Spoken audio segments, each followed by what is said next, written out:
திருப்பூர் அடுத்த சேவூர் பகுதியில் தள்ளுவண்டி கடையில் போண்டாவை சுட்டும் சுவைத்தும் வாக்கு சேகரிப்பில் ஈடுபட்ட மத்திய இணை அமைச்சர் எல் முருகன்.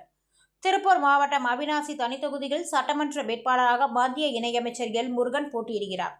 அவரை தொடர்ந்து இன்றைய தினம் அவிநாசி அடுத்த சேவூர் பகுதியில் தேர்தல் பிரச்சாரத்தில் ஈடுபட்டார். அப்போது அவருக்கு அப்பகுதி பொதுமக்கள் மற்றும் கட்சியினர் உற்சாக வரவேற்பு அளித்தனர். அதனைத் தொடர்ந்து மக்கள் மத்தியில் மத்திய இணையமைச்சர் எல் முருகன் பேசுகையில், கடந்த 5 ஆண்டுகளாக திமுக ஆட்சியானது மிகவும் கொடூரமான ஆட்சியாக இருந்து வருகிறது. இந்த ஆட்சியில் குழந்தைகள் முதல் முதியவர்கள் வரை எவருக்கும் பாதுகாப்பு இல்லாத ஆட்சியாக இருக்கிறது.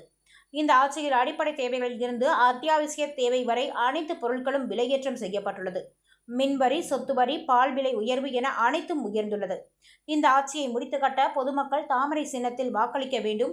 நான் வெற்றி பெற்று வந்த பின்னர் சேவூர் பகுதிக்கு பஸ் நிலையம் அமைத்து தரப்படும், நல்ல தார் சாலை வசதி ஏற்படுத்தி தரப்படும், சுடுகாடு வசதி செய்து தரப்படும் உள்ளிட்ட பல்வேறு அடிப்படை தேவைகள் உடனடியாக நிவர்த்தி செய்து தரப்படும் என உறுதியளிக்கிறேன் என்றார். பின்னர் சந்தைப்பேட்டை பகுதியில் நோட்டீஸ் வழங்கி பிரச்சாரத்தில் ஈடுபட்டார்.